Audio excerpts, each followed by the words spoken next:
Donc, j'ai demandé si c'était possible de peut-être aller, de rencontrer Anne, voir si elle était prête à me parler, parce que c'est quelque chose dont les personnes qui sont atteintes du TDI ne veulent pas du tout que ça se sache. C'est très, très caché. C'est souvent pour ça qu'on s'en rend pas compte que la personne en est atteinte.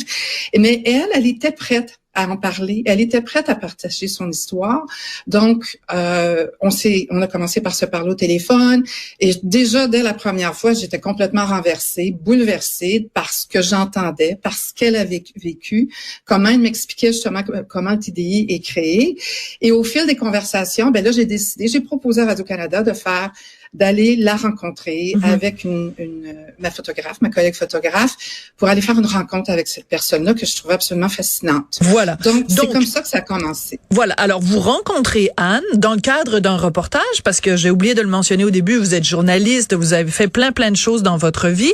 Donc, vous rencontrez Anne, et là, pendant que vous la rencontrez, une de ces personnalités se manifeste. Alors, parmi la centaine de personnalités différentes qui cohabitent à l'intérieur du cerveau de Anne, il y a une petite fille d'à peu près 11 ans qui s'appelle Joy.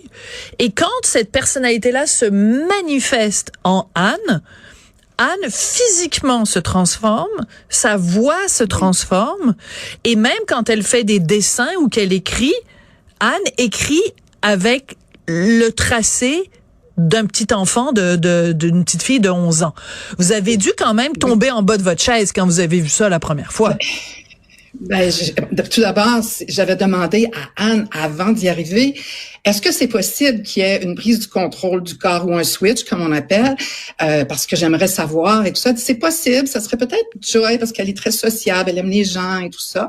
Donc, j'ai dit, qu'est-ce que je fais? Parce que j'ai jamais rencontré quelqu'un comme ça. Donc, elle m'a dit, tu as juste à lui parler comme si tu parlais avec un enfant d'11 ans. Mais Camille et moi, on arrive, j'ai dit, est-ce que tu te sens un peu nerveuse? Je dis, moi aussi. Bon, on arrive et 3 minutes plus tard, Joy se transforme, on voit la transformation devant nous. J'ai l'impression d'être un peu comme dans un film au ralenti ou un film fantastique un peu, ou de rêver de ce que je vois, parce que oui, la transformation est physique. La pupille de l'œil change, la posture du corps. Il y a même des fois que le placement, il y a des personnalités, des identités qui peuvent être gauchères, d'autres droitières. Et ça, c'est tellement impressionnant, Madame Durocher, parce que c'est la capacité du cerveau de protéger, de sauver, de protéger la personne qui vit des traumatismes. Donc, Anne n'est pas née avec le trouble dissociatif de l'identité. Ça a été créé pour un mécanisme de protection, pour de la survie, parce qu'elle a subi de nombreux traumatisme quand elle était enfant. Alors c'est ça qui l'a sauvé. Voilà. Alors vous ne rentrez pas dans le livre trop en détail, mais quand même on en sait suffisamment. On sait ce qu'on a besoin de savoir pour respecter quand même l'intimité de Anne. Ce qu'on comprend, c'est qu'à partir de 2 ans jusqu'à l'adolescence, elle a été abusée sexuellement sur une base presque quotidienne par un individu, puis par la suite par plusieurs individus. Donc, on peut très bien comprendre, si on a un petit peu des connaissances en psychologie, que le cerveau humain n'est pas fait pour subir ne serait-ce qu'un seul abus sexuel, mais en plus à un si jeune âge, et en plus à répétition, et en plus impliquant plusieurs individus. Donc, ce qu'on comprend en lisant votre livre, Madame Polony, c'est que n'eût été de ces différentes personnalités qu'elle s'est créées, Anne n'aurait pas pu survivre à ces abus-là. Non. Parce qu'il faut comprendre une chose, c'est que lorsque l'enfant est abusé, ça peut souvent être malheureusement un membre de la famille ou un membre proche de la famille. On sait que ça se fait encore aujourd'hui. On en entend parler encore aujourd'hui.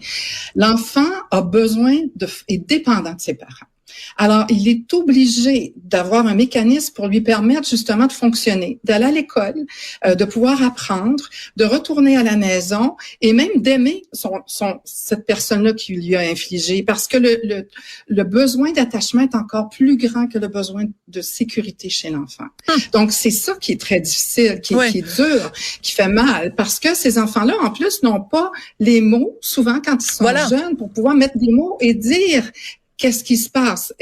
Ils savent qu'il y a quelque chose qui va pas, que c'est pas correct ce qu'on leur a fait, mais elles n'ont pas encore les capacités de dire les choses. Et elle a essayé, comme vous savez, dans le livre, Anne essayait d'en parler, mais il y avait quelque chose qui la retenait, pas toujours trouver les mots, mais ensuite aussi d'avoir des menaces que si elle parlait. Oui, parce que les abuseurs, oui, ben c'est typique, hein, les abuseurs sont toujours des manipulateurs. Oui. Donc les abuseurs lui disaient, il faut pas que tu en parles. Si tu en parles, il va y avoir des conséquences. Et plus que ça, les abuseurs lui disaient, si tout ça t'arrive, c'est parce que toi-même tu es méchante. Donc elle devait faire face à toutes sortes d'assauts sur sa personnalité.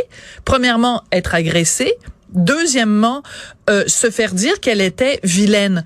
Et c'est parce qu'on comprend ça qu'on comprend que un être humain, donc, pour se protéger, peut se créer d'autres identités. Il y a plein de gens qui ont vécu des abus, qui disent, pendant que ça se produisait, l'abus, c'est comme si mon corps se dissociait.